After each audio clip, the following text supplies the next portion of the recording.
Então, eu sou a Luísa e essa é a nossa aula de continuação de hormônios vegetais. Eu dividi a aula em duas partes para não ficar muito grande e cansativa. E aí na primeira parte eu deixei auxina, giberelina e citocinina. E aí na segunda eu vou dar etileno e ácido abscissílico. É, Aí é isso, eu já vou ir avançando aqui para poder chegar no etileno e poder começar a matéria. É, um minuto.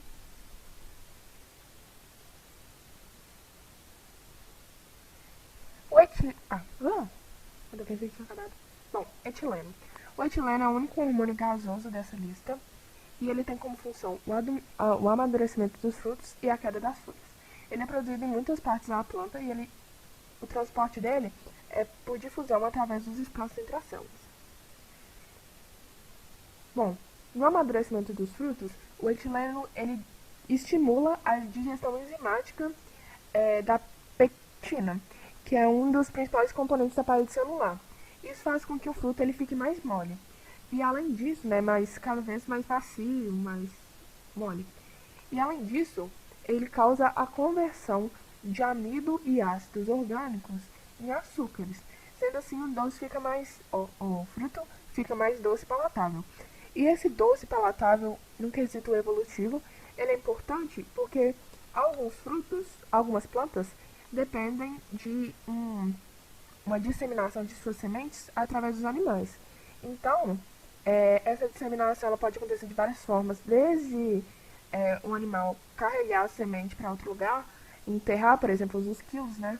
Que eles enterram as castanhas na terra e esquecem, até, por exemplo, algumas plantas que têm uma relação tão direta com o animal que ela depende que a semente passe por todo o trato digestório do animal para ser, por fim, eliminada, e aí sim a semente está pronta para germinar, né?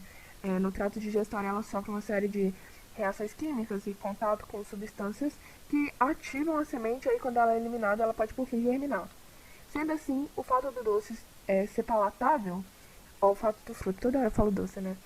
O fato do fruto ser palatável faz com que, evolutivamente, ele seja mais atrativo aos animais. Além disso, quanto mais maduro as células elas estiverem, né? Quanto mais maduro o fruto estiver, maior vai ser a concentração de etileno que ele vai emitir. Isso faz com que amadureça os frutos ao redor. Então, por isso que fala uma massa podre apodrece um cesto inteiro. É exatamente por isso. A massa podre, ela já está num estágio muito avançado do amadurecimento, né? Ela tá, além dela estar produzindo uma quantidade de etileno gigantesca, ela já converteu tanto amido e ácido orgânico em açúcar, que isso começou a ser colonizado por micro-organismos e tudo mais que estão decompondo esse fruto. E aí essa alta emissão de etileno vai fazer os outros frutos ao redor amadurecerem muito rápido, e aí o cesto inteiro vai amadurecer e apodrecer posteriormente, né? É, Pelo fato do etileno também ele ser um hormônio gasoso, a gente consegue aumentar a concentração deles, né? Quando a sua mãe vira e fala, embala o mamão no papelão ou põe o mamão dentro de um pacote de pão, que ele amadurece mais rápido. É justamente para você segurar o etileno próximo do mamão, né? Para você aumentar a concentração e ele realmente amadurecer mais rápido. Lembra que eu falei no início da primeira parte que eu botei as moléculas porque elas inicialmente não vão ser importantes para a maioria dos hormônios, mas que um deles ia ser muito relevante? Pois é. O etileno, como a gente viu, a molécula de etileno é um C ligado por uma ligação dupla a outro C e conectado a dois Hs, né? É, Isso faz com que o etileno ele seja um dos subprodutos de uma combustão de madeira. Então, quando você queima lenha, você libera muito etileno. Isso é usado comercialmente e também por pessoas, né, que têm conhecimento mais passado por gerações para amadurecer os frutos. Então, por exemplo, a minha avó, ela tinha o costume de colher a banana verde do pé e aí ela botava ela no fogão a lenha para poder amadurecer. Aí não se entende por que amadurece mais rápido perto do fogão a lenha, mas acontece e aí as pessoas vão passando esse conhecimento através das gerações. Mas o que rola é que a queima da lenha, né, no fogão a lenha, vai e fornece uma grande quantidade de etileno que vai amadurecendo a banana. E comercialmente, o que é feito e o que pode ser cobrado em questões é a respeito desse conhecimento é que os agricultores geralmente eles colhem as plantas verdes, né? Os frutos verdes, que é quando eles ainda não estão sendo muito atacados por insetos e essas coisas. E aí eles em galpões ou então salas, e aí eles queimam madeira ou até gasolina para produzir fumaça e tudo mais. E essa fumaça vai lá e amadurece esses frutos. Então eles conseguem fazer uma maturação controlada dos frutos e isso é muito interessante comercialmente. Às vezes, por exemplo, uma banana ela é colhida no dia 15. Aí beleza, ela só vai ser posta em mercado no dia 30. Às vezes ela é até tipo mandada verde pro local de distribuição e lá eles controlam, tipo, quando, de acordo com a demanda, quando que essa banana vai se tornar madura para ela chegar no mercado no ponto, entendeu? Aí esse é o uso comercial assim da lenha e da fumaça e tal, e é muito cobrado em questões. E vestibular vai ter inclusive na lista uma questão sobre isso. A queda de folhas eu já expliquei que ela acontece pela queda da produção da auxina pelas células foliares. Mas eu não expliquei qual que é o papel do etileno nisso. Bom, o envelhecimento das células faz com que se aumente a produção de etileno. Então, enquanto a auxina diminui, a concentração de etileno aumenta. Sendo assim, aquelas células que eu falei da camada de separação, né, que a gente pode chamar de camada de abscisão, aliás, esse processo se chama abscisão foliar, as células da camada de abscisão, elas são muito sensíveis ao etileno. Então, elas vão acabar produzindo essas enzimas que digerem a celulosa, vão enfraquecer essa camada e a folha vai despencar. Então, o etileno ele fica muito concentrado, principalmente nessa região aqui, ó, que é o cabinho da folha, né? E aí ele vai sensibilizar as células, vai sensibilizar as células que vão começar a degradar a celulose e degradar a camada de separação. Agora indo para o último hormônio que a gente vai estudar, que é o último hormônio vegetal, que é o ácido abscílico, sempre falo errado.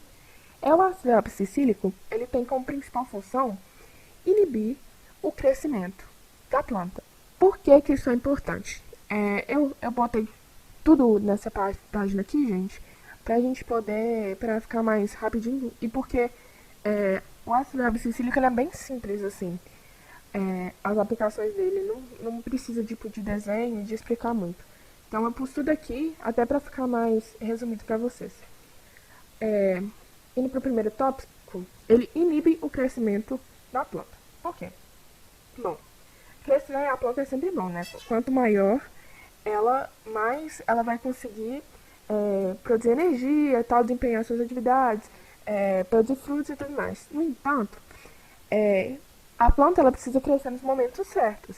Por exemplo, no inverno, não é interessante que uma planta foque sua energia em poder crescer, produzir novas células, manifestar esplendor, não sei das coisas, sabe? A planta ela só quer sobreviver ao inverno consumindo as reservas de amido que ela tem. Então, por exemplo, no inverno, o ácido abscílico ele atua inibindo o crescimento da planta. Além disso, ele promove a dormência das sementes. Por quê? Porque, olha, acabei de perceber que eu botei essa molécula ao contrário. Perdão, gente. Ele promove a dormência das sementes. Por quê? Toda semente, ou a maioria das sementes, elas nascem com o que a gente chama de um banho de ácido abscílico, que é uma fina camada de ácido que reveste a semente. Isso porque a semente ela precisa de água para germinar. A água é muito importante, principalmente na fase inicial de semente, que ela vai estar com o metabolismo muito acelerado para crescer. Daí, o ácido abscílico ele vai adormecer a semente até que venha uma chuva que lave esse ácido e aí Por lavar o ácido, a semente vai deixar de estar dormente e vai começar a produzir, consumir ali o endosperma e tudo mais e brotar. E o ácido cicílico ele causa a dormência das sementes para que quando a chuva vier e lavar esse ácido, a semente ela brote realmente no melhor momento, onde tem um suprimento bom de água, onde tenha muitos nutrientes que estão sendo difundidos no solo e tudo mais. Então é bom por causa disso.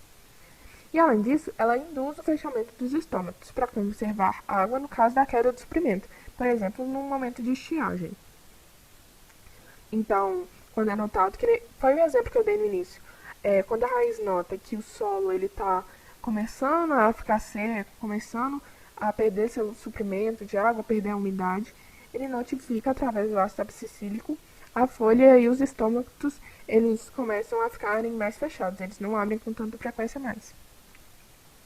E aí o local de produção do ácido abscissílico é nas folhas, na coifa, que é a pontinha da raiz, e no caule. E ele é transportado normalmente via floema. Aí essa foi a aula, gente, dos hormônios vegetais que vocês têm que saber são realmente esses 5. E aqui, nesse PowerPoint, tá tudo que vocês precisam saber. Eu fiz uma lista de exercícios que, se eu não me engano, tem 13 exercícios, ou 11, ou 14, não sei. E ela tá bem completinha, tá cobrando todos esses aspectos. E é isso. Aí eu vou deixar o PowerPoint em algum lugar, que eu ainda não sei, disponível para vocês consultarem, realmente porque ele tá resumido, tem todas as informações. E desejo vocês um bom estudo, boa sorte e é isso. Até mais.